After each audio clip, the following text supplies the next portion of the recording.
Hello, and welcome to Power to Win. Guess what?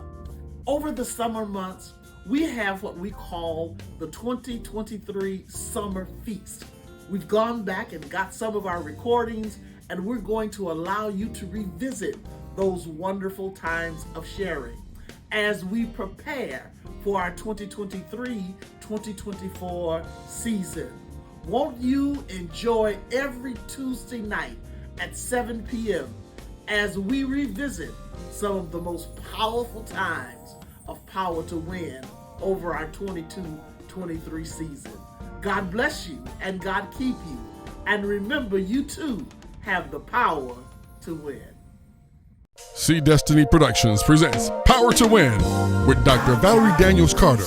Expect a powerful half-hour broadcast that allows you to engage from the business world to the spiritual world, to be inspired and to be informed, empowering, enlightening, mentoring, enriching.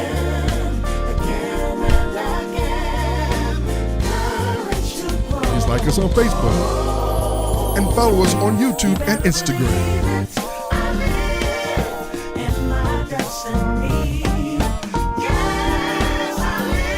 Remember, you have the power to win with Dr. Valerie Daniels Carter. Good evening to you, and thank you for joining with me. Please allow me to share a prayer with you as we open this session of Power to Win. O Lord, our God, how excellent is thy name in all the earth, from the rising of the sun until the going down of the same. Your name is worthy to be praised. So we praise and magnify you for just being a wonderful God, for being a protector and a keeper, for looking on us and allowing us to go from day to day, moment to moment. Now bless these your hearers is my prayer. In Jesus' name, amen. Welcome, welcome, welcome. As I stated earlier, we are live and in person tonight. So I'd like for you to like, share, and tag this session. Invite entrepreneurs, business leaders, executives, pastors, ministry leaders, missionaries, and others that you may know, both young and old, to join with us on tonight. I promise tonight I will summarize the 10-step protocol for business excellence that we have been discussing for the last several weeks. And then we'll use the majority of our time, hopefully, to respond to questions you have forwarded to our team. Thank you so much for your engagement and your questions, and I am going to try to deal with as many of them as I possibly can. Feel free to go to my website and get a copy of the books that I've offered, and take a moment to go to our merchandise tab. We have some wonderful Power to Win items, and one day I need to probably put them on screen for you. But if you go to the website and look under our merchandise tab, you'll see some wonderful Power to Win items. Proceeds from our merchandise tab, or the merchandise we sell on the website, assist and help, really does help us to continue our educational, business, and ministry initiatives, both here and abroad.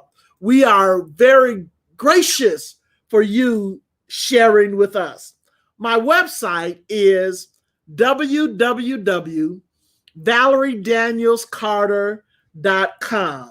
That's www.valeriedanielscarter.com. Okay. So your job before I get started is to take a moment now and share, tag, and like this session. Say it with me. Share, tag, and like this session of Power to Win, the reality of recovery uninterrupted. So as I begin to think about how I would lay tonight's session out, the first thing I wanted to do was ask you a question. And you should be able to answer this question if you've been keeping up with our series on the 10 points and protocols. The first question I want to ask you is, where does good success come from? Where does good success come from? Correct. It only comes from the Lord. Okay, so you got the first question right. Number 2, the second question I want to ask you is, what happens when you combine God's formula for good success with the VDC 10-step business protocol platform for executing business excellence? Say it one more time. What happens when you take God's formula for good success and combine it with the VDC 10-step business protocol platform for executing business in excellence? I'll give you a moment. You got it. It allows you to operate in overflows. Why is she so excited? Why is Dr. Carter so excited tonight? I'm excited because I see your future, and I know your future is going to be much brighter than your past. So I'm so glad to be with you tonight and share and dialogue with you. And I'm looking for the blessings of the Lord to overshadow you. As I have shared with you before, great leaders are not born. They are developed and created through time, patience, experience, and mentoring. I'm going to say that one more time. Great leaders are not born great. They are developed and created through time, patience, experience, and mentoring. Whether you are leading a business or a ministry, you need to both understand and manage by effective protocols. We've spent the last several weeks taking a deeper dive into the business and ministry protocols for executing excellence.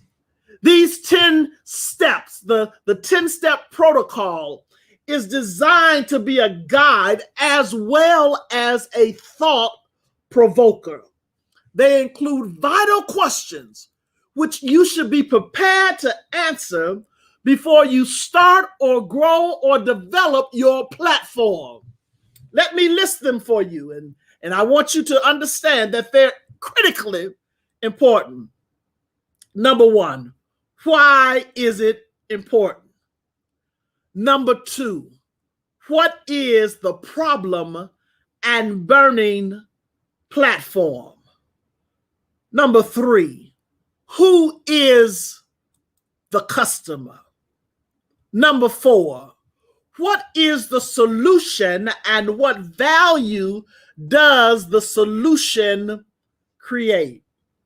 Number 5, what is the business model? Number 6, what is the financial model? Number 7, what is the channel to market?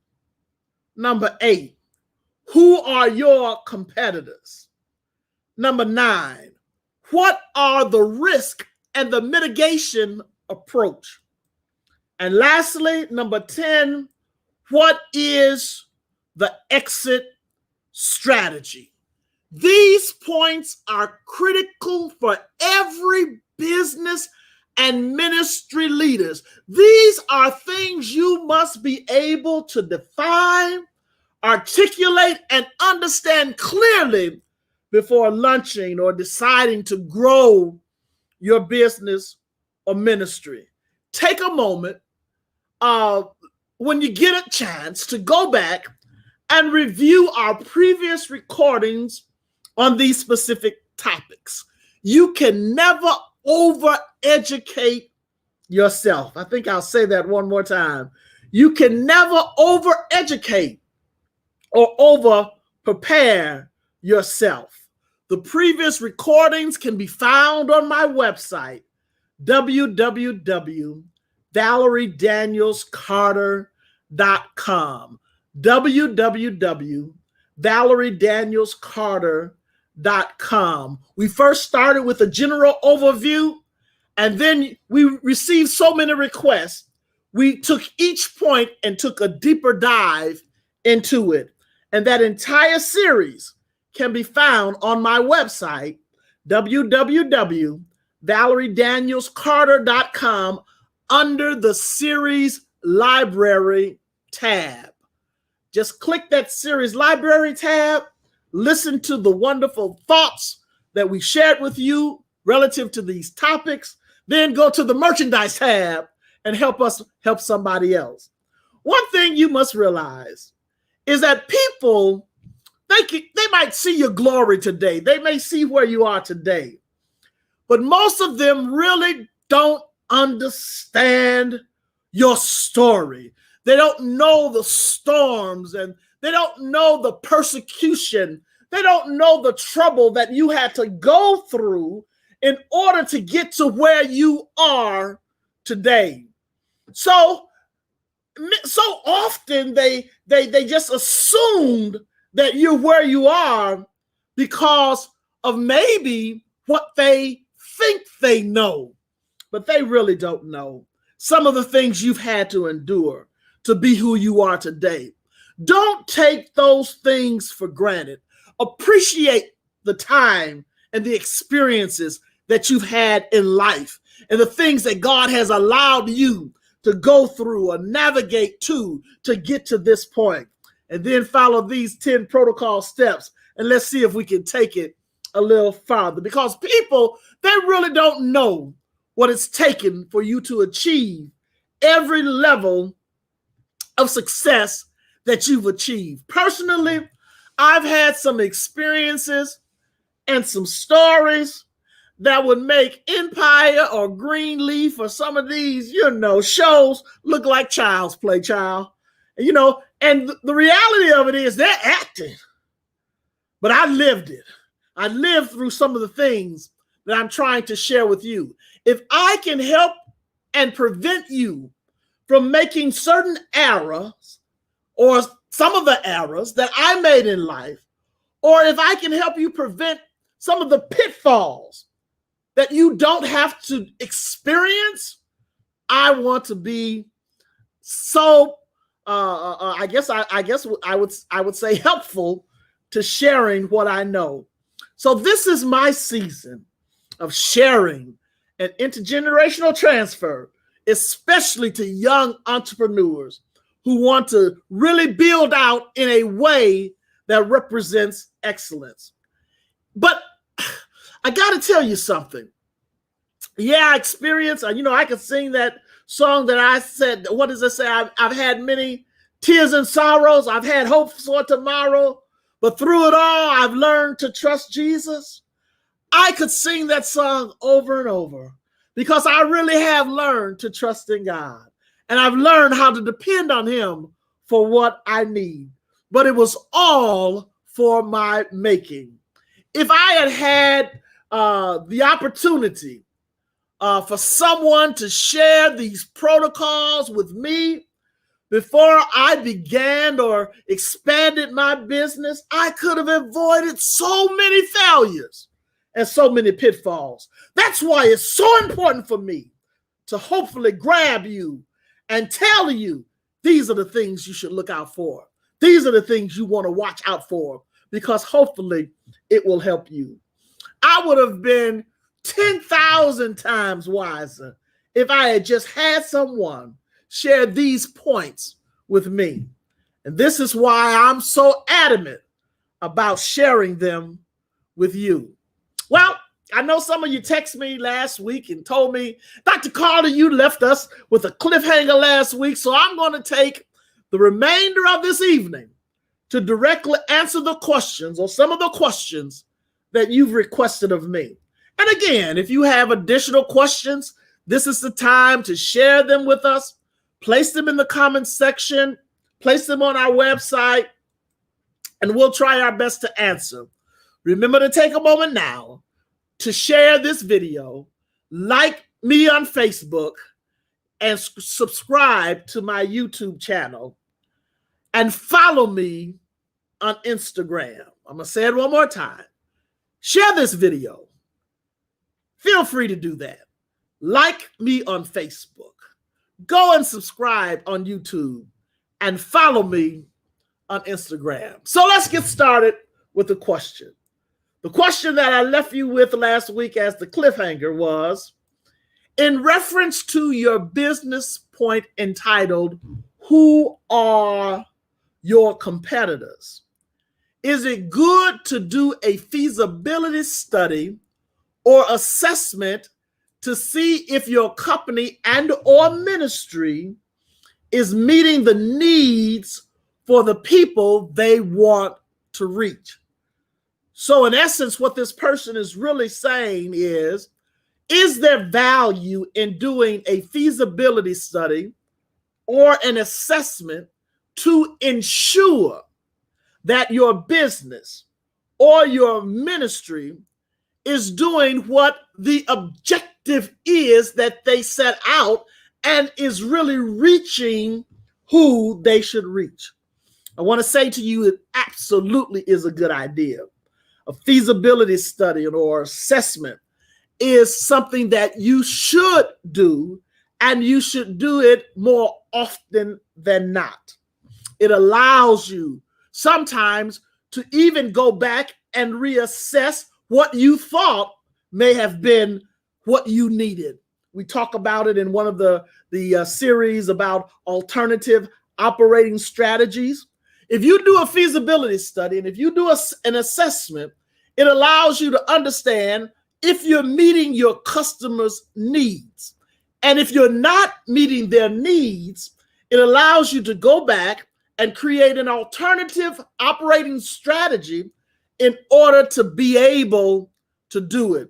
Feasibility studies also give you a directive relative to your ability not only just to understand, but to comprehend what your consumer or your customer or the person you're trying to operate with may need. I will tell you this. I've had many feasibility studies done even before I started in certain developmental processes. Before I build a restaurant, I do a feasibility study. I do an assessment. Before I expand, I do and take time to make sure we do a feasibility study to understand whether or not it's practical for us to do. When you have your feasibility study or your assessment, you also then can put it together some strategies that may even help you to introduce other things to your consumer that they didn't even know they were looking for. Tell you something about life. You cannot conceptualize what you really want unless someone verbally helps you to see it or you've seen it for yourself. And some things, if you have never seen it for yourself, you really can't appreciate. I know I'm taking a moment, but I want to answer your questions directly. Sometimes you have to be able to do a feasibility study that not only tells your consumer what they may want and whether or not you're reaching them there, but it also will tell you what they don't know. And sometimes in introducing them to the unknown, you become more valuable to them as a leader. If you tell me something that I need to do, and I launch out and do it, and I'm successful, I'm going to celebrate you as my leader. I'm going to celebrate you as my mentor. I'm going to celebrate you as the person that has helped or aided me to get to the next level. It really is about helping one another get to the next level or get to the next place. And feasibility studies, assessments, and things of that nature will allow you not only to look at the today, but it will allow you to understand more clearly the tomorrow? I hope I've answered that question with some depth for you, but we'll continue. Got a question from a young lady by the name of Kathy. Kathy wants to know, is it possible to transfer ownership and maintain a certain amount of income? And I want to tell Kathy, absolutely it is. And I'm not sure which week it was. I believe it was last week where we talked about the exit strategies and the different ways you can exit ownership and maintain either a certain amount of income or the structure, having various structures. We talked about some of the various structures that you can do when you decide to sell or transfer your business. And you also want to look at the tax implication of how you sell and transfer your business. Doesn't do you any good to sell your business and then turn around and have to pay out everything that you've just received and then have taxable income on top of that. You have to be wise. You have to be strategic, and you have to have a good accountant and tax accountant working with you as you begin to transfer things that you may own. So you may want to maintain a certain amount of income so it gives you that comfort level that you need. You may want to remain in the business, or you may want to step out of the business. All of these are things that you will write up and agree to with the company or organization or person that you're either selling or transferring your business to. But it's always good, and I tell you this in life, it's always good to have a check coming in from different sources, because you never know when one of those sources may never be there. So when you're selling your business, there's nothing wrong with maintaining how the distribution of income comes to you. Thank you, Kathy, for your question. Next question comes from someone named Mary Trice. Mary has a question. How do you know what your business is worth, and how do you determine the value? And we talked about this several weeks ago because some people think their business is really worth much more than it is. And doing the proper assessments, and there are organizations and companies out there that will help you understand the value and the worth of your business. I know you worked hard.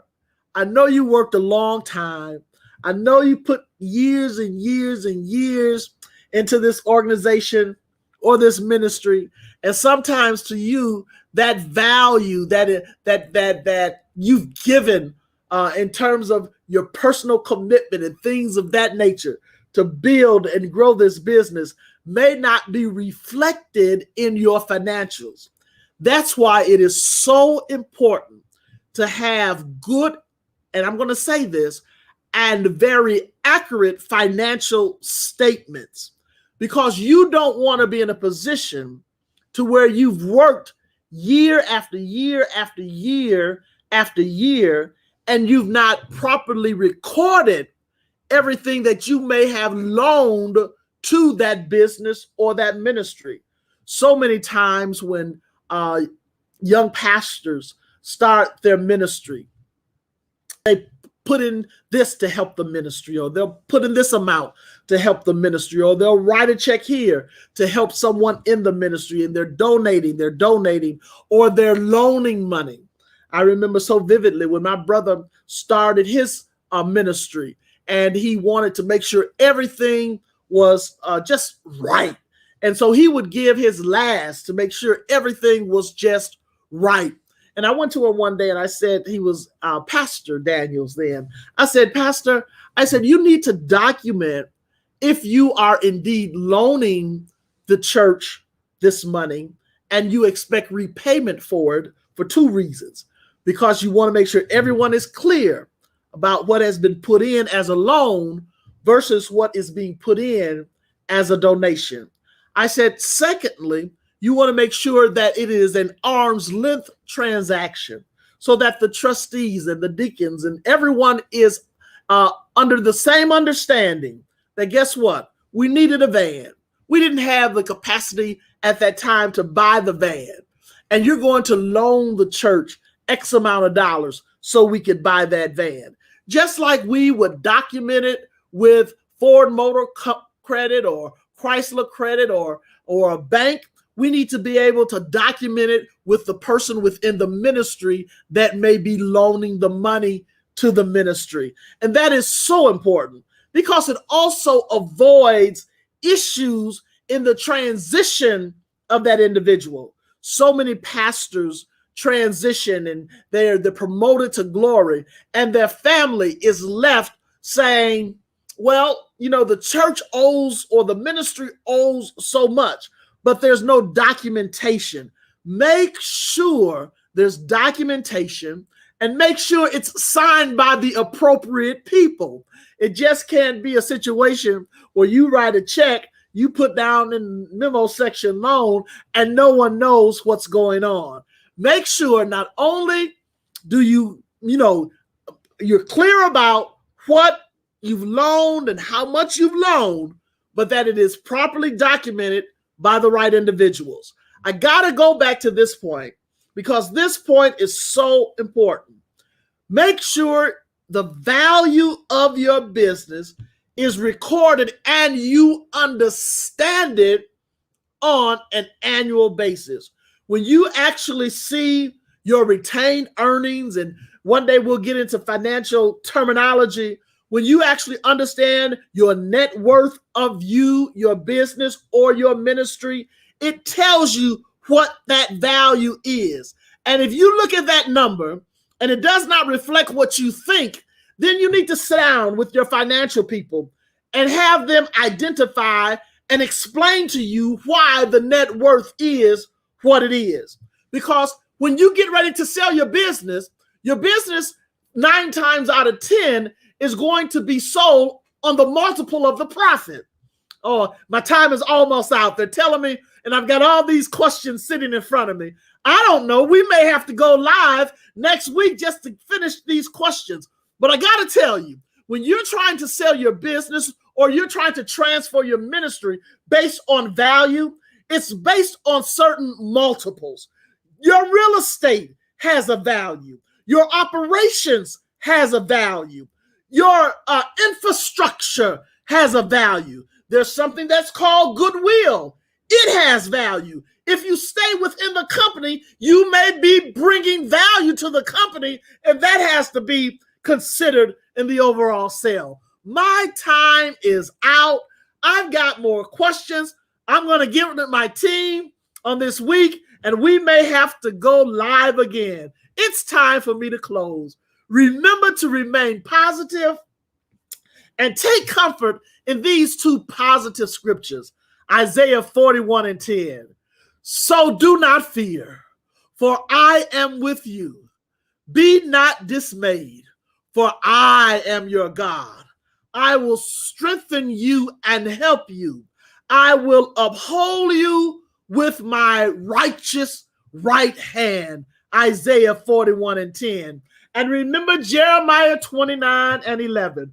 For I know the thoughts that I think toward you, saith the Lord, thoughts of peace and not evil, to give you an expected end. You have an expected end, and that end is going to be based on the promises of God. Won't you close with me in prayer? For this time of sharing, we are grateful. Thank you for your goodness and your mercy and your tender care. Continue to bless these, your people, the listeners. Give us what to say and how to say that it will empower your people. This is my prayer in Jesus' name. Again, thank you for joining me. Join me next week as we continue our series of the reality of recovery uninterrupted. Take a moment to visit our website, www.valeriedanielscarter.com. Like us and follow us on Facebook and Instagram. Subscribe to our YouTube channel, and may the blessings of the Lord be with you and be strong and of good courage. We're so glad you joined us tonight. Please like us on Facebook and follow us on YouTube and Instagram. We look forward to seeing you next week. Remember, you have the power to win with Dr. Valerie Daniels Carter.